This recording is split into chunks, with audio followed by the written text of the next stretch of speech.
ገነትን የምንፈጥረው እዚህ ሳለን በሰው ልጆች ላይ በምንሰራው ጥሩ ስራችን ነው። እዚያ ከሄድን በኋላ አይበስልም። የሞቱ ወገኖቻችንን በየቁጥቋጦ ስር እያለበስን ለተማሩ ሰዎች ለማድረስ ትግላችን ቀጠል። ሴት በሴትነቷ እናት ናት፣ ወንድ በወንድነቷ አባት ነው። እኩል ናቸው።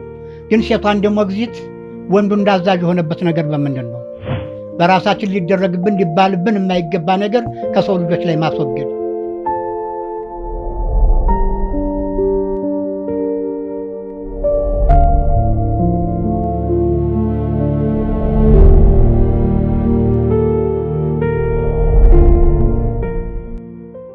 በአንደኛው ዓመት ላይ ከስቴ ተነስቼ ወደዚህ ሳልፍ እዚህ አካባቢ በገበሬዎች ዙሪያ ሀሳቤን የሚረዳ አገኛለሁ። ሀሳቤን የሚረዳ ሳገኝ በአመት እየመጣሁ ለብዙ ዓመታት እዚህ ጋር ብዙ ውይይቶችን ካደረኩ በኋላ እንግዲህ እዚያ ሆጄ ብቀመጥ እቅዴ ይሳካል ስል በ64 ዓመተ ምህረት መጥቼ እነሱ ጋር እቀመጣለሁ። እነሱ ጋር ተቀምጬ የመጀመሪያው መነሻዬ ከእናትና ከአባቴ ያየሁት የሴቶችን እኩልነት ነው። ሴት በሴትነቷ እናት ናት፣ ወንድ በወንድነቷ አባት ነው። እኩል ናቸው። ግን ሴቷን ደግሞ ግዚት ወንዱ እንዳዛዥ የሆነበት ነገር በምንድን ነው? ብንፈልግ የምንሰድባት፣ ብንፈልግ የምንረግማት፣ ብንፈልግ የምንደበድባት፣ ብንፈልግ ውጭልኝ ተብዬ ብለን እሷን አስወጥተን የእጃፍ ዘግተንባት የምንሄድ እናት የሆነችው በምንድን ነው? በጉልበት ነው።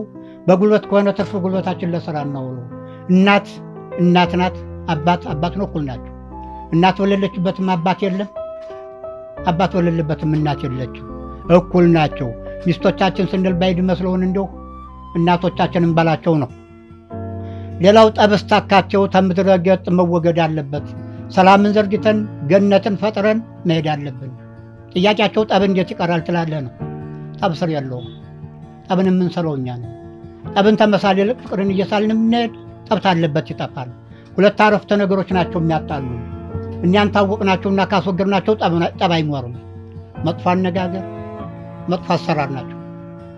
መጥፎ ቢናገሩን እንደማንወድ በራሳችን ላይ መጥፎ ቢሰሩብንም እንደማንወድ በራሳችን ሊደረግብን ሊባልብን የማይገባ ነገር ከሰው ልጆች ላይ ማስወገድ። ያን ጊዜ ጠቦ የለም። ሌላው ሰላም እንዴት ይመጣል ትላለህ ነው የምጠይቅ። ሰላም የሚመጣው ሁሉም የሰው ልጆች ነጭ ጥቁር ሳንል ሰው በሰውነቱ ሁሉም ወንድም ሁሉም እህት ሆነ። እዚያ መካከል ችግር የደረሰበት ሰው ቢኖር ሁላችን እጃችን አንስተን የዚያን ሰው ችግር ማስወገድ። ችግሩን ስናስወግድለት ደስ ይለዋል። ገንዘባችን የወገናችን ደስታ ነው። ደስታውን መካፈል። ከዚያ ተሳስበን ተዛዝነን ከርነ ውስጡ ያለው ደስታ ነው። ደስታን ፈጠርን ማለት ሰላምን ፈጠርን ማለት ነው።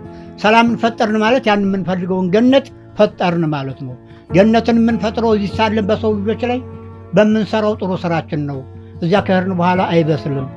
ይህን ተማምነን በምንቀጥል ጊዜ አካባቢ ሰዎች አልዋጥላቸው ብሎ መኖሪያ ቢያሳጡንም የተማሩ ሰዎች እስከሚያገኙት ድረስ ሕይወታችን መስዋዕት አድርገን ለተማሩ ሰዎች ማድረስ አለብን። የተማሩ ሰዎች እነማን ናቸው? የሃይማኖት አባቶችና የቀለም ምሁሮች ናቸው። ለእነሱ ማድረስ አለብን። ይህን ይዘን በምንንቀሳቀስ ጊዜ አካባቢ ሰዎች ሴት እኩል ናት ካልን ማናዛዥ ማንታዛዥ ሊሆን ነው። የሕፃናት መብት ሳልን ደግሞ የሰጡትን በልቶ ያዘዙትን ይስራ እንጂ የሕፃናት መብት ደግሞ ምንድን ነው? የወደቁ ሰዎችን እናንሳቸው በምን ጊዜ ማንንም ውዳቂ አንሱ ይላል የሚል ግርግር ሲፈጠር ወላጆች ልጆቻቸው የኔን ሐሳብ ወደው ወደ እኔ ሲመጡ ልጆቻችን ወሰደና በላሽ የሚል ግርግር ሲነሳ እኛን ገፍቶ መጥፋት ሲያቅታቸው በደርግ ጊዜ ይሰባ የሚባል ነበርና የቀበሌዎች ካድሬዎች ነበሩ። ይህን ሰው ታላጠፋን ልጆቻችን እየወሰደ ነው ሲሉ ለየሰባ ሪፖርት በማድረግ የሰባ ደግሞ በእኔ ላይ ቀይ ሽብር ሲያውጅ በ80 ዓመተ ምህረት እግሬ አውጪኝ ብዬ ወደ ደቡቡ ቦንጋ ስደት ባለበት ስራ የለም፣ ስራ በሌለበት ገንዘብ የለም፣ የሚበላ የሚጠጣ የሚለበስ ብንታመም የምንታከምበት የለም። የሞቱ ወገኖቻችንን በየቁጥቋጦ ስር እያለበስን ለተማሩ ሰዎች ለማድረስ ትግላችን ቀጠል። እንግዲህ ከ64 እስከ 93 ህይወትን መስዋዕት ማድረግ ስንታገል ቆየን። ከ93 በኋላ ማስታወቂያ ሚዲያ ላይ ዋሉ። ሚዲያ ላይ ሲያውሉ ወይም የሚሰማኝ ባገኘው ወይም የሚጠይቀኝ ባገኘው ብዬ ያጣሁትን አሁን በመጽሔት በጋዜጣ በቴሌቪዥን በሬዲዮ በኢንተርኔት ዓለም እየሰማ እየመጣ እየጠየቀኝ ሀሳቤን እየተረዳልኝ ይገኛል።